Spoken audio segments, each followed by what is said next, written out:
for a forum, or if you joined us for either of our two events earlier, welcome back. We have an incredible panel for you today about breaking into Episodic, moderated by the great Steve Greene from Indiewire. We have Dave Binegar from Showtime, Rebecca Windsor from Warner Brothers. We have filmmaker Andrew Ahn, Matthew Doyle from Verve, and Crystal Caicedo from CAA. And we will have about 45 minutes of discussion and 15 minutes more or less at the end for a little Q&A. Please feel free to put your questions in the Q&A box. And of course, feel free to chime in the chat box as well. And without further ado, I think we should hand it over to Steve. Thanks so much, Harrison. Welcome, everybody. Thank you so much for tuning in on a Friday afternoon, wherever you may be in the world. I am so excited for this conversation today. And as a reminder, like Harrison said, if you have questions, throw them in the chat. We have people on the panel today who can speak to experiences as a director, who can speak to experiences as a writer. So if you were looking for one particularly the other, feel free to let us know. Some people watching may be interested in both. So we'll see how this goes. But yeah, thank you everybody for being here. To start off, I wonder if we could start with Andrew. Because Andrew, you made a few shorts and a feature before working on a TV series.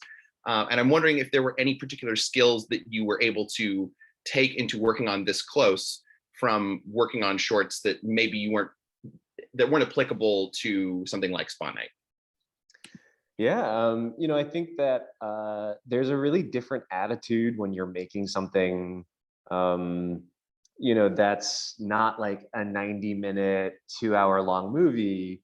And there are many shows that are actually like really close to kind of short film length, like they have 12 to 15-minute episodes, and so for me it's a real understanding of kind of storytelling economy, really understanding that every scene has to say something, has to move story and character along in like a really ruthless way, where like with a feature there's something a little bit more magical about features where it's like things kind of breathe, and your experience of it, like you can have like a shot that just feels like a transition thing and kind of works for the sequence, but then with something where you have such a limited amount of time, like you just have to be like really efficient. And so that was something that I really took, as a kind of lesson from having made shorts to working on This Close. The other interesting thing about This Close is that, that was started as like a series of short, kind of web videos, and that expanded into what they did on Sundance Now and Sundance Channel. And so there is a real kind of dialogue between shorts to episodic. Were there different, because you had the experience of directing an entire season and then directing a season premiere and kind of passing it off, as it were. Were those comparable experiences, or were there specific things that you had to keep in mind on season 2, knowing that there were other people that were going to sort of come in and take on that role?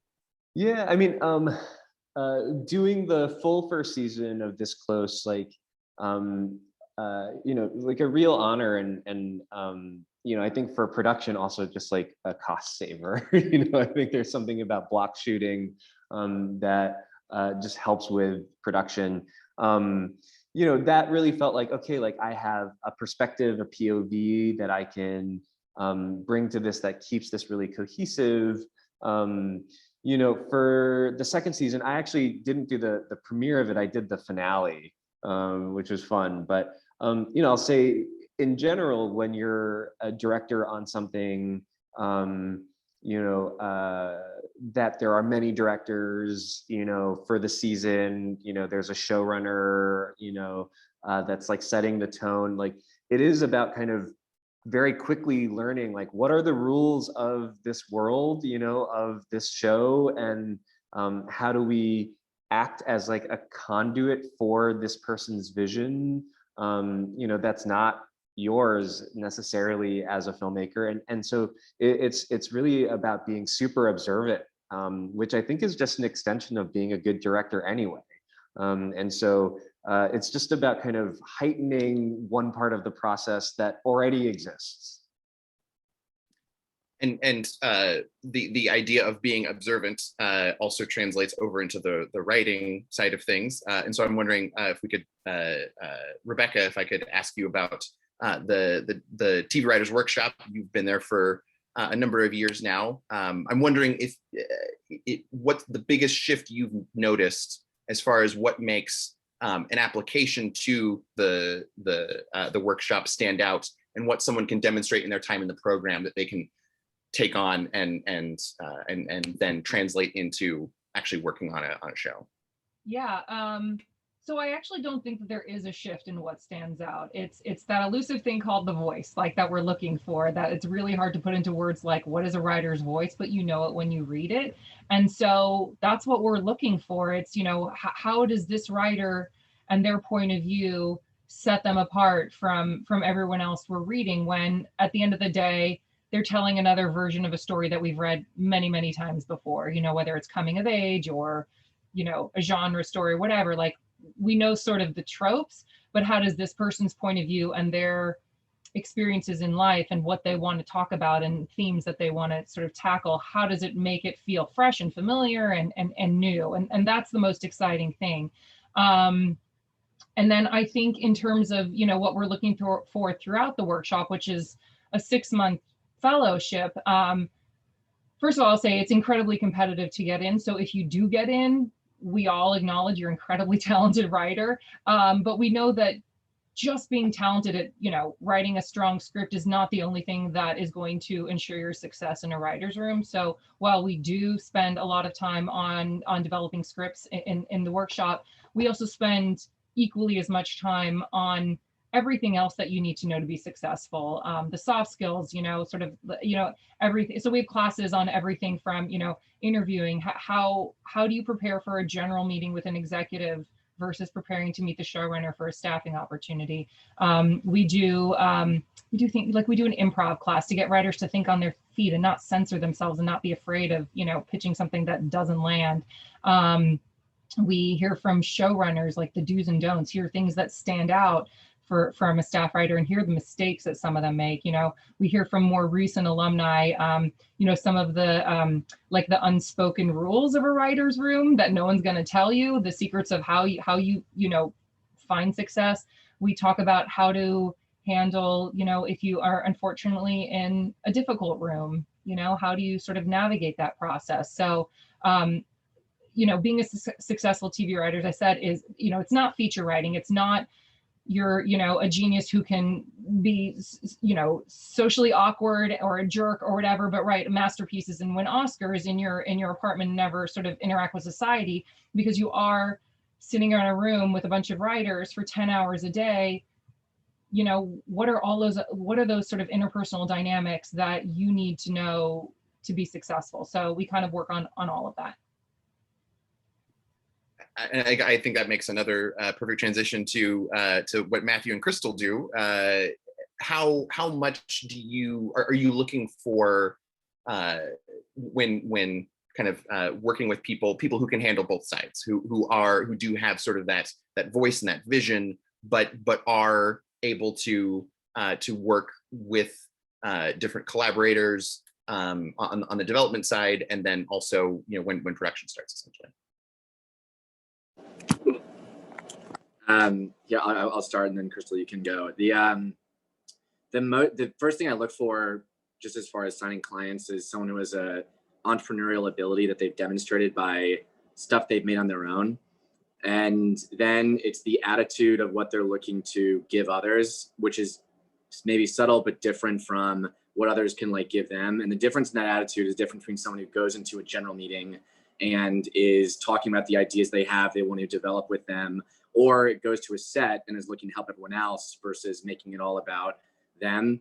TV, as Rebecca was talking about, is much more of, is really like a team sport, and features, I'm pretty sure, is the same way as well. But if you're an episodic director for hire, the best way to be asked back is to have good manners, knowing people's names, and being really, really helpful, much more so than being the auteur.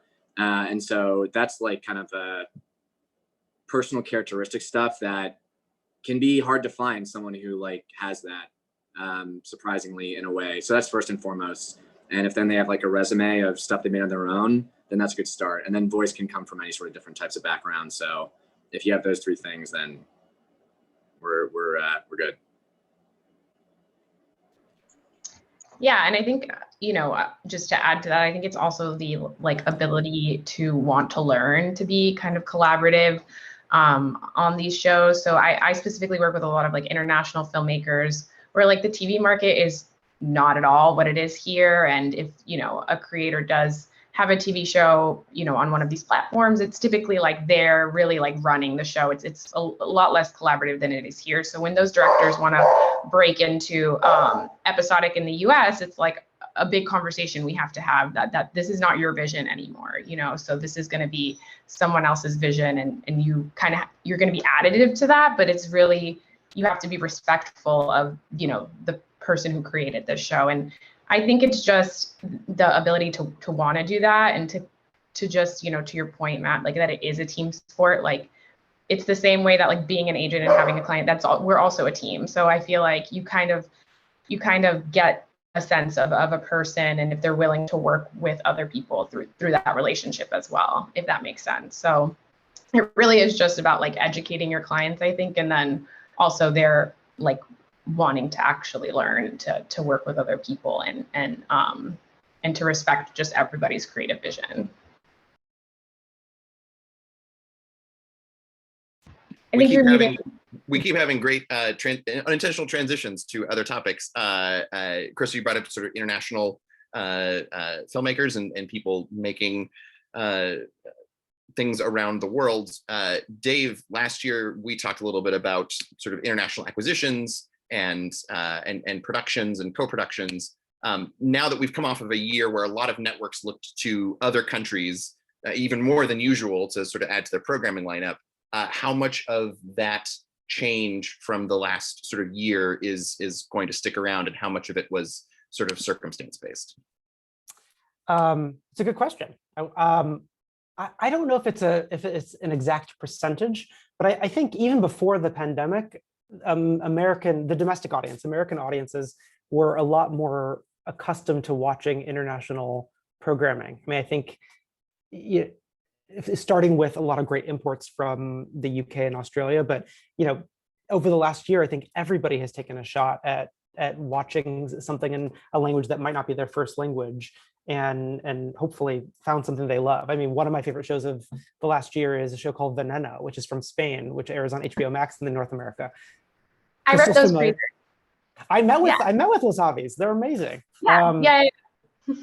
And so I think it's, I don't know, I think international co-productions and filmmakers from other backgrounds, you know, specifically, you know, from other countries is part of the new normal. I think, you know, there's so much quality episodic content. You know, people are looking for something that feels special and distinct. And I think more and more we're looking for storytellers from different backgrounds. So I think I personally, as a viewer, welcome it. And I think I'm not alone in that.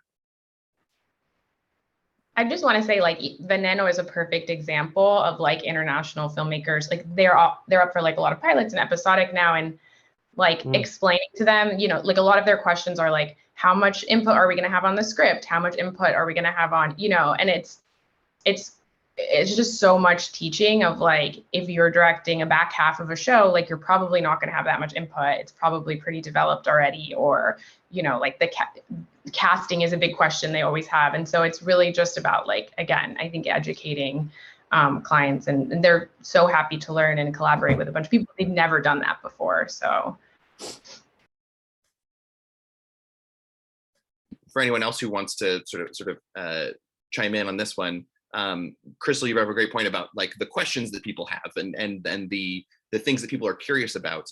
Are there certain questions that you keep noticing in your sort of respective areas that you think people should really know if they are sort of not already thinking about it?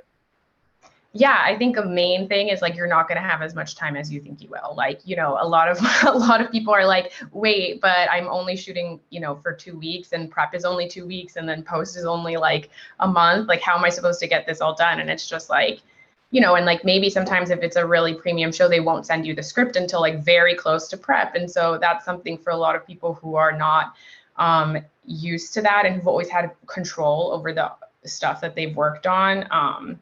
They get very anxious about. So I think just knowing that TV moves so much faster than features and so much faster than shorts do, and if you're not on your own timeline, like you're really on the studio's timeline and the production's timeline and the creator's timeline. So I think it's just really like being able to give, you know, okay with giving that control away and being comfortable with the fact that like it might be like a very short timeline that you have, but yeah, that's the main thing, I think. And then the rest is just like creative questions, really. How creatively involved are you going to be? Are they comfortable asking to change things? Are they comfortable like, you know, giving their input or not? So the question I've noticed for from like pilot and episodic directors is, can I hire first-time pilot or episodic directors is, can I hire my own cinematographer? Like, I have a friend I want to bring in, and they asked that because when they're coming from is stuff they've made all on their own, and like they were in charge of hiring like everybody. But unless you get more experience, so you're given the benefit of the doubt in that way and you have leverage, that's not really going to happen. So explaining to a first-time pilot director that the studio or the showrunner is going to have people or a person they're going to recommend to you, and it's probably in your interest to really strongly consider hiring that person. There are battles to be fought when it comes to that, as far as like who the editor is and all that. But part of being in the system is really listening to them and being willing to say yes a lot of the time, and then picking and choosing if you really need to have, let's say, an actor, an actress, or whatever, when to hold your foot down. Two things that I don't know that I'm necessarily asked this, but maybe it's like unwarranted advice that I just like to give when I speak to primarily independent filmmakers, is on the writing side.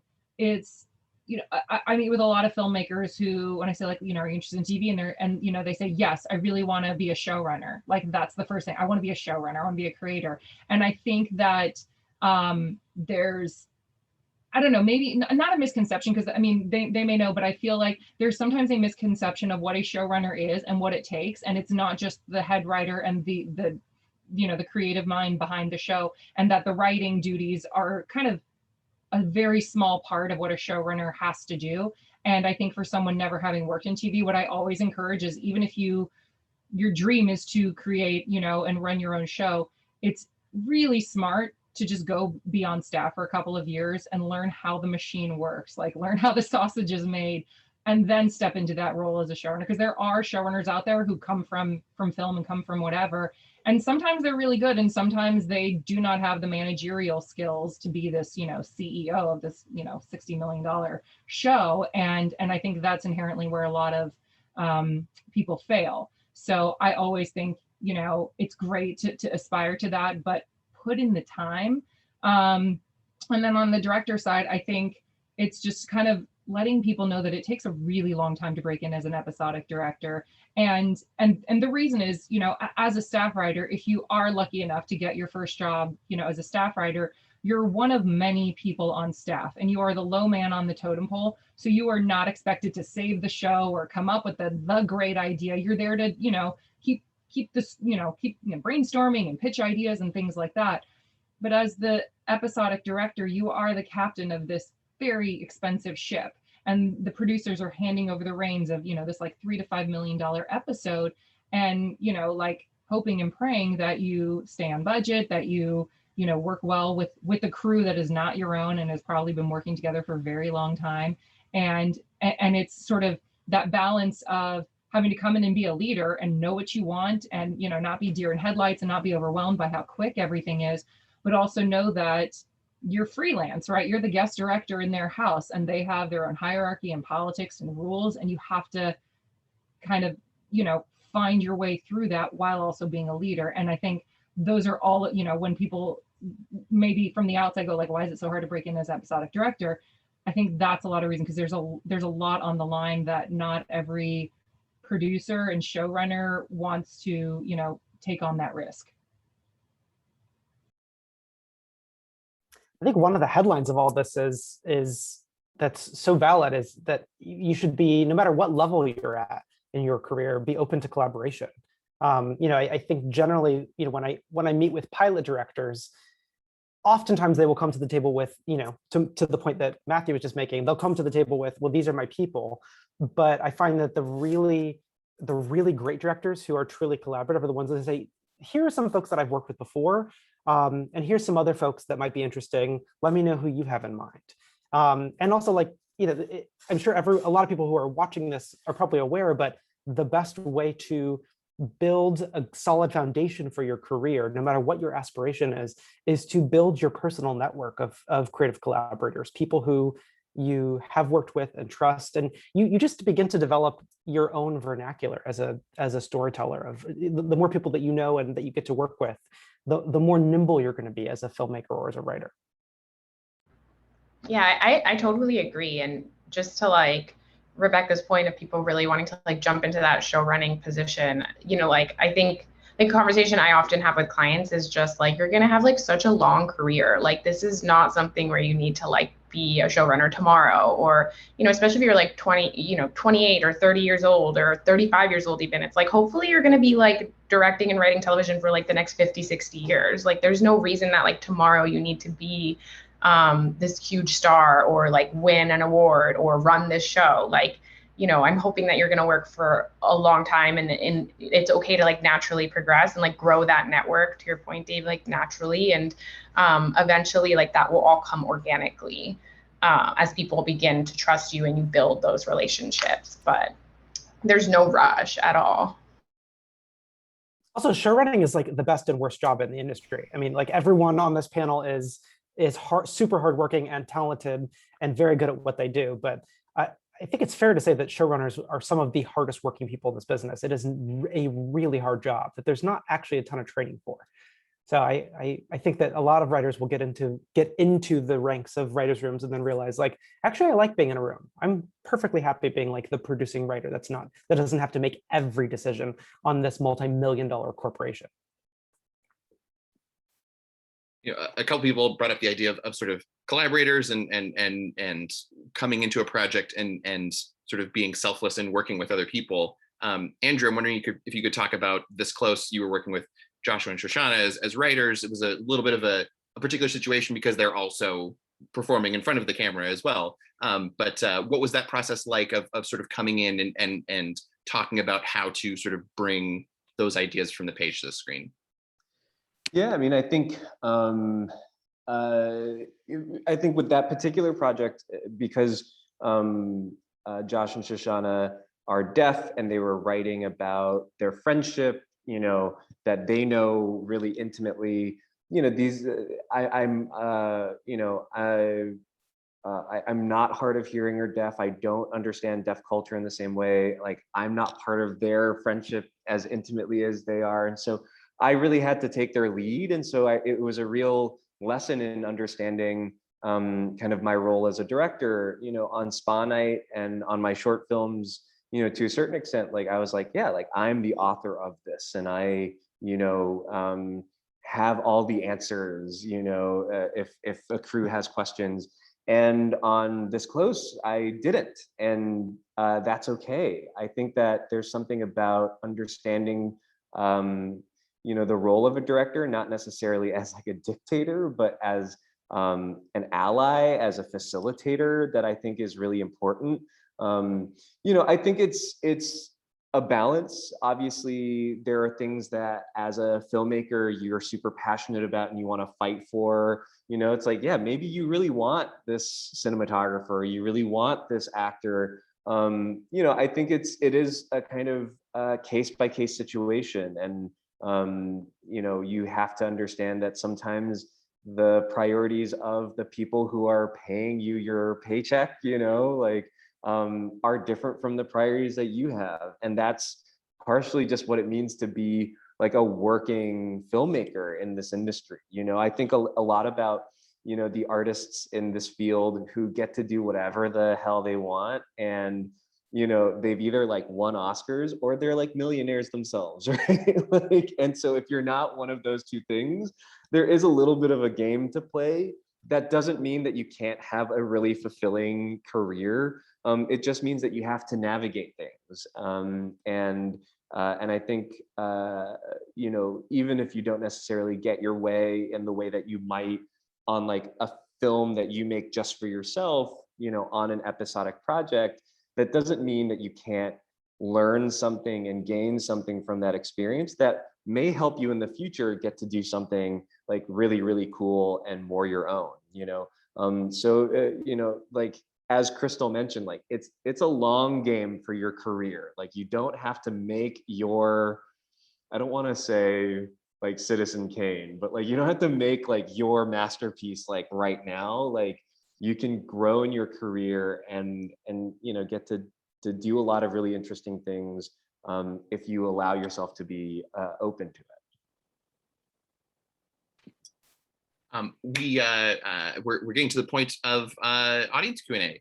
So audience questions, feel free to send them in. We've got one, a very interesting one from somebody who comes from a theater background and was asking about their work and being able to include it in director portfolios. So specifically, do studios and agents accept archival footage of theater productions as part of emerging director portfolios? I'll jump in. Oh, you can go, Matt, if you want. No, you got it. Go for it. You got it. Yeah, I was gonna say really not as much as playwrights. Like, you know, if you're like a playwright, it's so much easier to break into TV and TV writing. But as far as theater directing, I don't think it translates the same way. I think it's a little, it's just like not apples to apples. So I think it's hard. Whereas like short film directors, like it is like an episode of TV, you know, it's like 30, 40 minutes, sometimes an hour of content. Like, you know, that person can do that. But like theater directing, I think, I don't think it necessarily translates the same way. Yeah, as the bulk of a resume, that would kind of be tough to accept. As adding coloring or shading, that would be kind of like interesting, knowing that like Sam Mendes came from theater and he's fucking awesome. Like I would love to do that, but production, the sort of stuff that he was doing was very like boundary pushing at the time. And so if you're showing it, there should be a creative reason why. And it should be something that's not just black box theater, probably. And I guess as a way to sort of translate that question a little bit for Rebecca's purposes, for writers, how much, I mean, obviously the scripts they're sending in are sort of what you're looking for primarily, but how much do you consider and how much do you encourage people to also include other kinds of and other forms of writing in whether they're applying for the workshop or just to have in general? Yeah, so for the workshop, we have 2 rounds. So the first round is all applicants have to write a spec of a show that's on the air. And I know specs are out of fashion, but the reason that we ask it is that is the job of a staff writer. So we want to see, can you mimic the tone and capture the voice and the nuances and the, you know, the jokes and the, you know, the relationships and all of that. And so regardless of what you've done in your previous work, the spec script is the thing that will advance you or not to the second round. Once you get to the second round, then we ask for original material, which generally is a pilot, but it can be a feature screenplay, it can be a play, it can be a short story. You know, like I said, I would say 90% are pilots, and then, you know, probably like 8% are features, and then 2% are plays. But we have advanced people to, you know, to the interview phase based off of those plays, because I think, you know, what playwrights do so well is dialogue, you know, and what you sort of don't have in setting up a world sometimes because of the nature of the medium of theater. If you can capture really wonderful dialogue and still, you know, characters and emotions and all of that, we've seen that done really successfully. And I think, you know, as I think Crystal said, there have been a lot of playwrights who have transitioned into TV writing. So I think it is something that is, you know, very much in fashion and people are looking for. And then just to speak really quickly to it on the directing side. So for the director's workshop, we have a list of criteria of what you need, in your portfolio to be to apply. And we have had theater directors apply, but they started in theater and then have transitioned into making shorts and whatnot. So we still do, for our purposes, need to see a narrative piece of work in a short or in a feature and beyond the theater, because like Crystal said, it's a little bit it's a little too far of a transition, I think, from the theater directing to seeing, like, can you work with camera angles and and lighting, production value, and all that good stuff. We can see how you work with actors, which is great, but we need all that other stuff as well. Great. We had a question from somebody asking about, some people are directors, but they're not writers, they're not actors. For people who sort of fall into that category, are there specific things that they should keep in mind, or specific ways that they could go about getting people's attention in a way that someone who may have some of those other skill sets don't? I guess I'll answer that question, or I'll try and answer the question. I did write and direct my previous work, my short films and my features. But in Episodic, I've never been in the writer's room. I've just been a director. I will say that in the balance of writer director, I am more a director. I like being on set with people. I hate being alone with my laptop. It is a scary process of writing. But I think it's really about making things. You have to make things as a director. You have to show that you have a visual style, a sense of how to tell a story visually, how to work with actors, especially. I think for a lot of TV shows who are looking for, up and coming directors, there is an element of just like, hey, has this director worked with some casts that are bigger and might be trickier to handle than, a younger group of actors who just will do anything that a director says. And so, you just have to really find opportunities to make things. My recommendation would be to find, writer collaborators that, aren't directors themselves and are looking for directors to make their work, whether it's shorts or web series, someone that you can really jive with. I am constantly reading screenplays and watching films at film festivals, shorts and features, to find who are really interesting voices that would be super cool to collaborate with. I think building that community really helps as a director to when you want to make something, that you'll have the people to draw inspiration from, to get material from, so that you can make something cool. So a lot of it's about identifying talented people around you. And I guess kind of a follow-up question to that, it seems like one of the ways to sort of get experience is to sort of shadow people who do have that experience. Is there sort of a standard way to go about that, or is that just sort of a process of trying to sort of get to know people in different contexts and sort of go from there?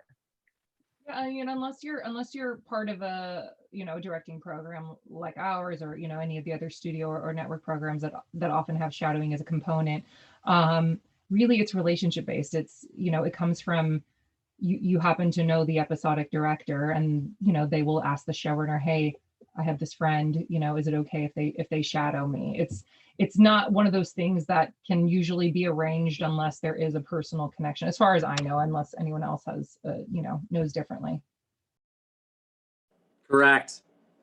Yes. I'll say I never shadowed a director before.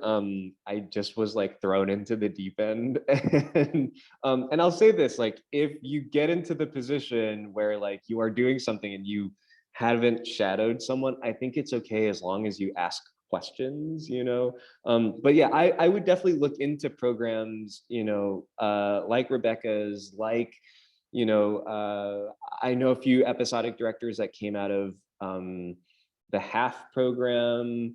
I know that there's the HBO, directing mentorship, where there's shadowing that's involved. There are those opportunities. They are competitive, but I think that they can be a stepping stone to the kind of bigger goal. Great. Dave, as a way to sort of follow up a little bit on something again we talked about last year, sort of the idea of sort of the festival sort of pilot marketplace, I guess.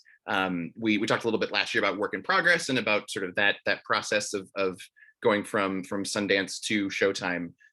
As in-person festivals hopefully get to ramp back up here in the near future, what is sort of the state of that corner of the festival experience?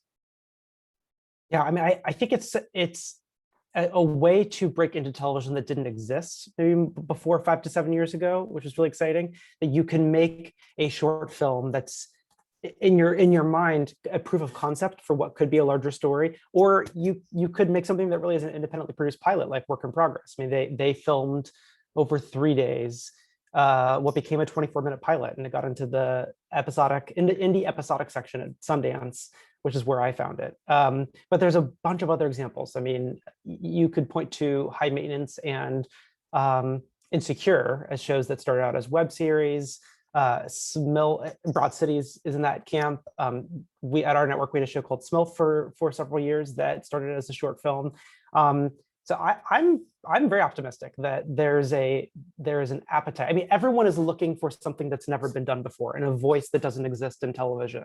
And it's actually really, really hard to do. There are over 520 scripted series in the United States right now. So it is hard to do something that feels really fresh and original and makes some noise.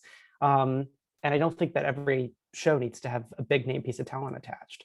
So I feel very optimistic that there is a path forward for especially independent pilots. I mean, there's a difference between just a short that's really well made and something that is well made and has a point of view and feels like it is the beginning of something more. I think there are some ideas that really do feel like more like maybe the first act of a feature versus something that clearly is setting up a lot of intrigue and story that could be 10 plus hours versus an hour and a half to 2 hours. So I don't know what the actual marketplace is at the moment, but I think as festivals are hybrid this year and hopefully in the next couple of years become more and more in person, that there'll be opportunities. I think that there's just so many ways to come in and make a television show now. You don't have to always come through an agency, even though we love our agents, and that's a great way to do it. You don't always have to come through that way. You don't always have to have a big name piece of talent attached. I think that there is a way to make something and for it to have life. Yeah. So as sort of a way to wrap up, Dave, you mentioned Veneno earlier as sort of a show that people can see that may not have sort of the that maybe isn't as front of mind in certain audiences. Are there other shows for anybody on the panel that you've enjoyed recently that maybe aren't the sort of real buzzy word of mouth kind of shows, that if people are looking for examples of things that have like a really specific voice, a really specific approach to TV that is different from a lot of other shows that people could sort of seek out for themselves? Well, I'll very quickly mention that the first 2 TV shows that I worked on, This Close and then Netflix's Hentified, both came out of the same program at Sundance in the episodic showcase, and so it was very cool that that the festival gave these independently produced projects an opportunity, to get sold to a bigger platform distributor, so that they can become full-blown series. this close, has, you know, 2 really beautiful seasons. Hentified just, I think, finished their 2nd season and will be on Netflix. And I think that they're both, you know, just like super personal, you know, human stories that, you know, some don't necessarily have like a gimmicky hook or genre bent, but are, I think, really like super fulfilling watches. There's a show on Netflix called Special that I actually had, I helped develop, and the backstory for that. So it's a comedy about a gay man with cerebral palsy, and it's not a coming out story because he has no shame about his sexuality, but he has a lot of shame about his disability. So it's sort of it's that story coupled with his codependent relationship with his mother. And you know what was really gratifying about that was so that came out of Stage 13, which is Warner Brothers digital division, which when I started Warner Brothers 6 years ago, when we still thought web series were like the thing of the future, we apart from my workshop duties, I was also one of the creative executives there.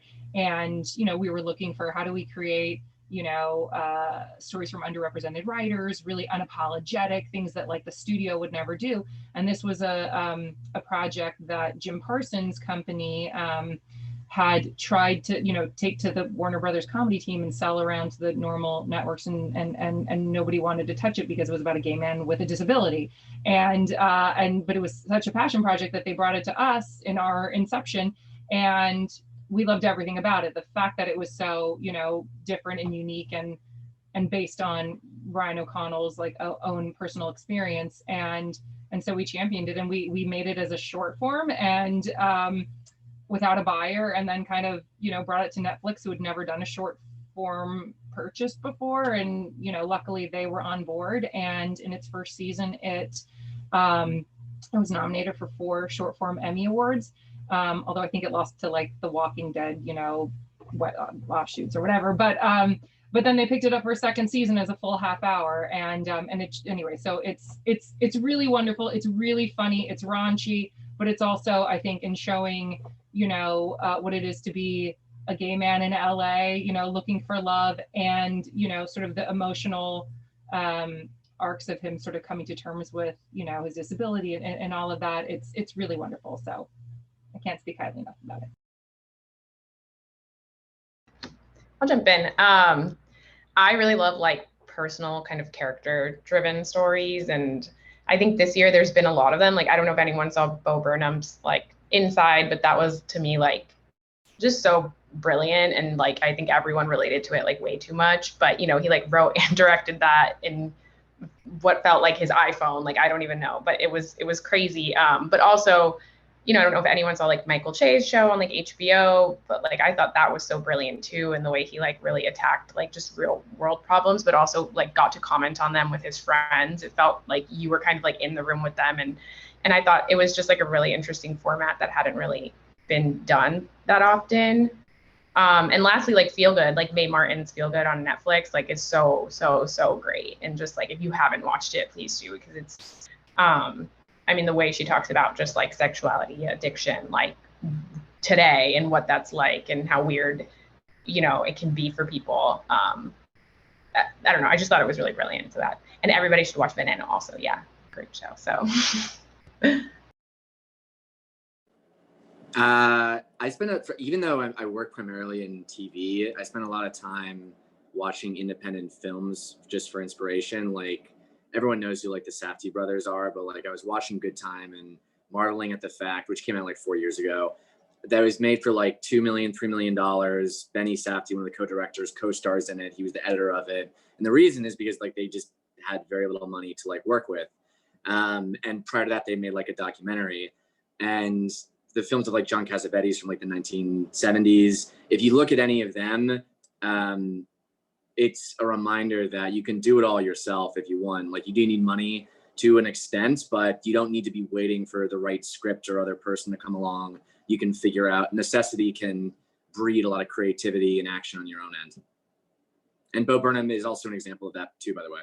So love that.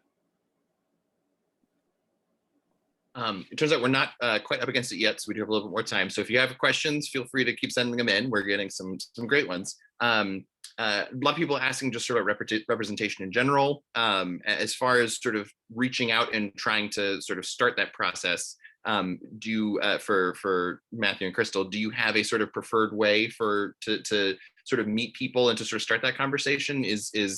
I mean, obviously, you know, conditions are a little bit different over the last year, but you know, how much does a email out of the blue help to start that process? Yeah, I'll jump in. It's so hard because I feel like everyone thinks that like getting representation is such an enigma, and I think it can be for a lot of people, and I totally understand why. I would say like a cold email doesn't typically work. Like, I mean, we're encouraged to not really like receive unsolicited material, and it can cause a lot of issues. So again, like it just really, I think it just shows how important like networking really is. And like, there's a lot of different ways to do that. You know, I know that it can be a struggle, especially if you're not like already like rich and like, you know, like it's hard economically, like to just be networking all the time.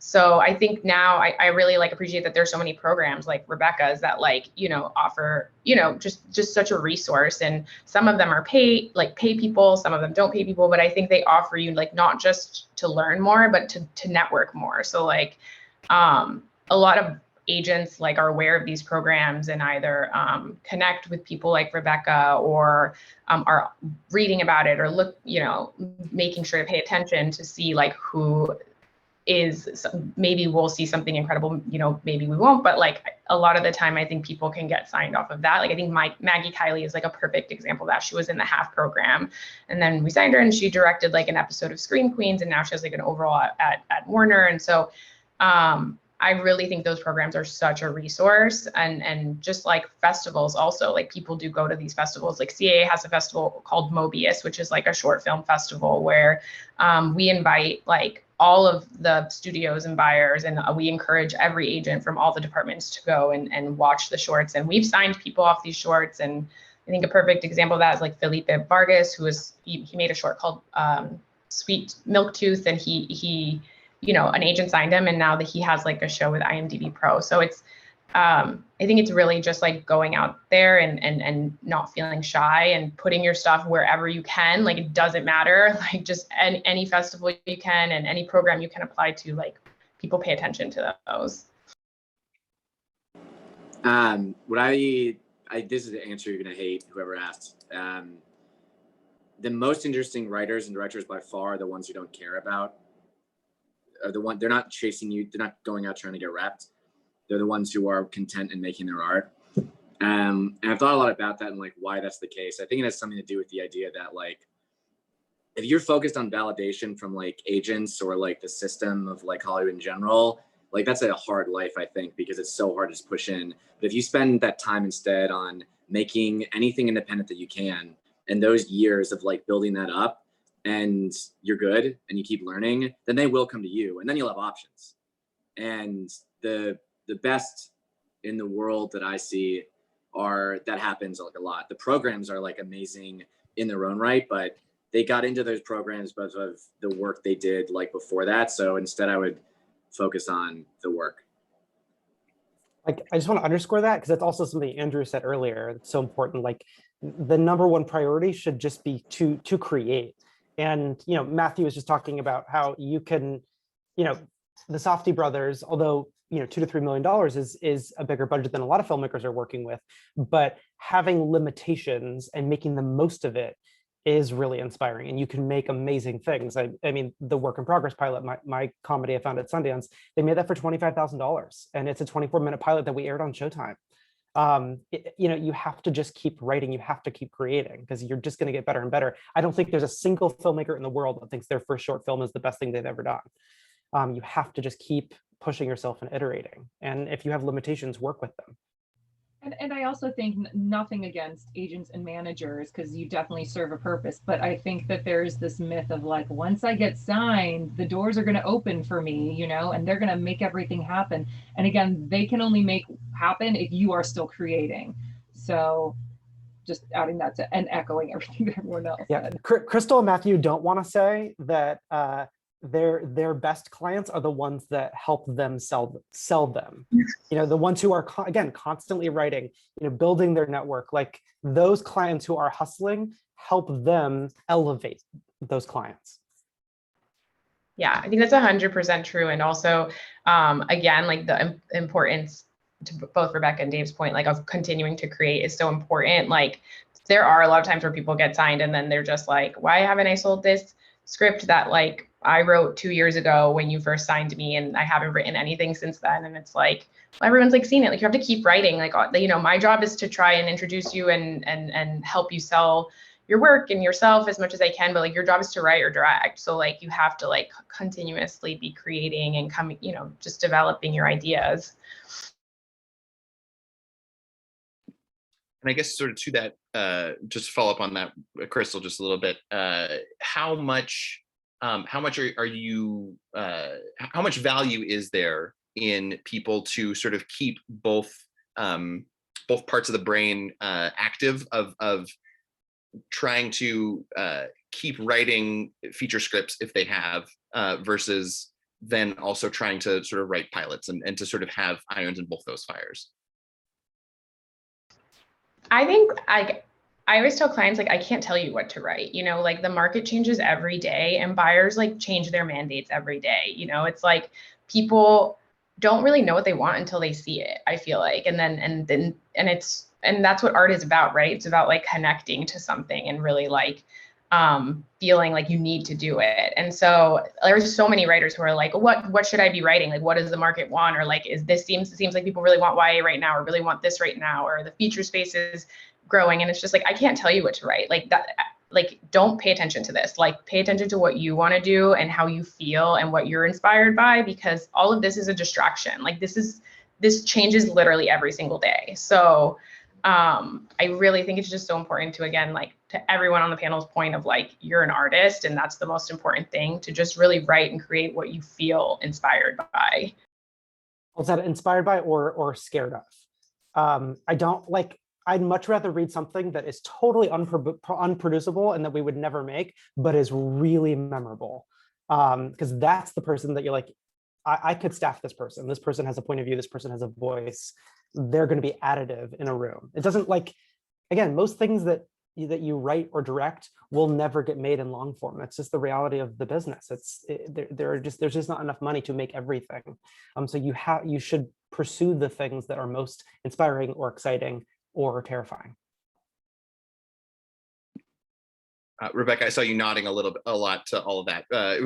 Was there any interesting? Yeah, I mean, I 100% agree with what Crystal said. I mean, we talk to our writers all the time. It's, you know, don't try and be the thing that you think that they want you to be, and don't try and write the thing that you think, you know, because yeah, to her point, things change all the time, and who knows, but even, you know, for our writers who aren't necessarily at the point where they're selling pilots and everything, you know, but even as a sample, it's like, don't write a superhero show because you think that's what is in the market. If that's not your, you know, your forte, it's like trying to hit the target.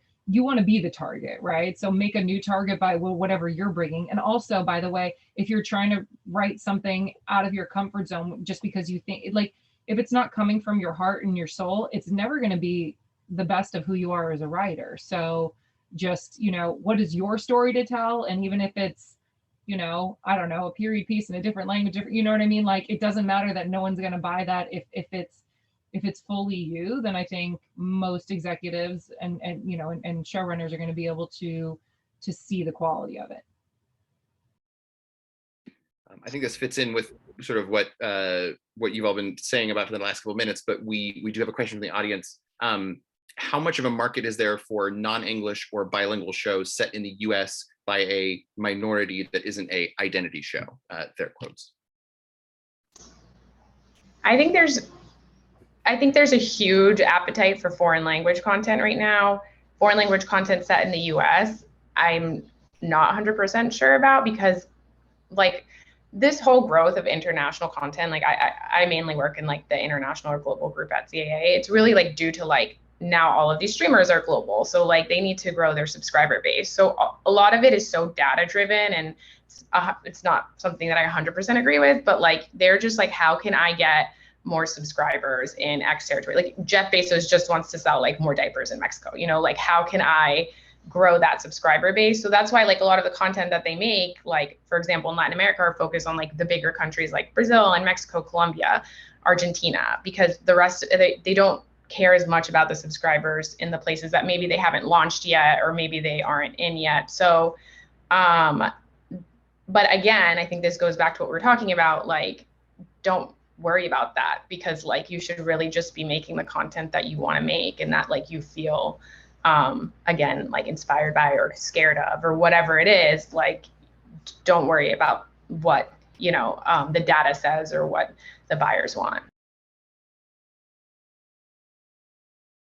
I mean, I went to film school, and one of the main lessons in film school was nobody knows anything. It's like this, you know, very famous old Hollywood quote, and I'm actually a firm believer in it. Like no one knows anything. I mean, you look at the biggest movies and TV shows of the last year or two. You can go pre-pandemic if you want, and you know, some of them I think you could predict, but you know, especially the ones based on big IP and stuff. But I feel like every year there are surprises. I mean, Queen's Gambit was one of the best shows of last year, and no one predicted that that was going to be a cultural phenomenon. It's a show set in the 1960s about a female chess prodigy based on a book that most people had never heard of. And Anya Taylor-Joy is an incredible, I mean, the team is incredible, but it's not like it was Brad Pitt, you know, or Julia Roberts. Like, yet the show is amazing. And almost everyone has seen it and is talking about it. Or I May Destroy You is another great example, my favorite show of last year. So I again would not worry so much about what you think the marketplace wants. You should focus on making the absolute best version of whatever story you want to make. Well, maybe no one knows anything, but I think the five of you know a lot, and I appreciate so much of what you've been able to share with us over the past hour. Thank you so much for being with us, and to everyone who was watching and sending in questions, thank you so much for your participation. If you're in Palm Springs, please enjoy the California sunshine. If you are not, hopefully we can all be in the same room together very, very shortly. So enjoy the rest of your Friday, and thanks everybody again, and have a great weekend. Thank you. Thank you so much, Steve, for moderating. Thank you. Thank you, everybody. Thanks, y'all. Take care.